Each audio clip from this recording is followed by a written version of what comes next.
అన్నం పరబ్రహ్మ స్వరూపమని Janasena party Krishna Penna regional coordinator Ravi Soujanya వెల్లడించారు. అన్నపూర్ణ ఫుడ్ ట్రస్ట్ ఆధ్వర్యంలో పేదల ఆకలి తీర్చడం అభినందనీయమన్నారు. ఇంత మంచి కార్యక్రమం నిర్వహించే ట్రస్ట్ నిర్వాహకురాలు అన్నపూర్ణకు తమ సహాయ సహకారాలు ఎల్లప్పుడూ ఉంటాయన్నారు.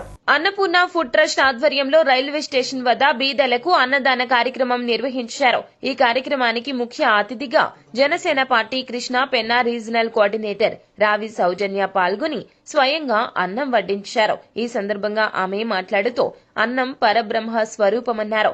అన్నపూర్ణ ఫుడ్ ట్రస్ట్ ద్వారా అనేక సంవత్సరాలుగా పేదవారి ఆకలి తీర్చుతున్నారన్నారు. ఏదో పెట్టాము అన్నట్లు కాకుండా అన్ని రకాల వంటకాలతో ఉచితంగా అన్నదాన కార్యక్రమం నిర్వహిస్తున్నట్లు చెప్పారు.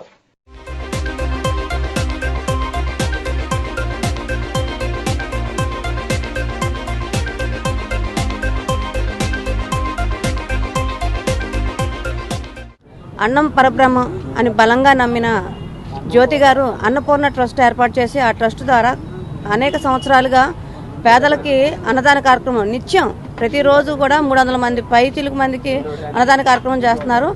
ఆ అన్నదాన కార్యక్రమం కూడా ఏదో సాంబార్ రైస్ కర్డ్ రైస్ అన్నట్టుగా కాకుండా, లేదంటే ఒక వైట్ రైస్ లేదా రెండు కూరలు అలా కాకుండా ఒక ఫుల్ మీల్స్ అంటే బంతి భోజనానికి మనం ఎలా వెళ్తామో, బంతి భోజనానికి వెళ్ళినప్పుడు ఎలా అయితే అన్ని రకాల కూరలు అలాగే బిర్యానీ కచంబరి ఇలాంటి ఎన్ని రకాలు ఉంటాయి అన్ని రకాలతో పాటు ఆవిడ ప్రతినిత్యం పేదలకి భోజనం పెట్టడం అనేది చాలా సంతోషకరమైన విషయం. కాబట్టి భవిష్యత్తులో కూడా జ్యోతి గారు ఇలాంటి మంచి కార్యక్రమాలు ఎన్నో చేయాలని చెప్పని మనస్ఫూర్తిగా కోరుకుంటున్నాము. ఈరోజు రైల్వే స్టేషన్ ఎదురుగా ఈ కార్యక్రమం ఏర్పాటు చేశారు. ఇక్కడ అనేక మంది పేదవారు వారి యొక్క ఆకలి తీర్చుకుంటున్నారు అన్నపూర్ణ ట్రస్ట్ ద్వారా జ్యోతి గారి సహకారంతో. ఇలానే ప్రతి ఒక్కరికంటే పేదవారు ఎవరు కూడా ఆకలితో ఉండకూడదు. ఖచ్చితంగా ఒకవేళ సంపాదన ఎలా ఉన్నా కనీసం తినడానికి తిండైనా కనీసం ఒక పూట గడిచే పరిస్థితి అయినా సరే ప్రతి ఒక్కరికి ఉండాలని చెప్పని ఆవిడ చేసిన ఈ ఆలోచన నిజంగా ప్రతి ఒక్కరిని కూడా ఆలోచింపజేయాలి. ఆవిడకి అలానే అందరూ కొంచెం ఉన్నత వర్గాలు ఎవరైతే ఉన్నారో వాళ్ళందరూ కూడా సహకారం అందించాలని చెప్పని మనస్ఫూర్తిగా మీడియా ముఖంగా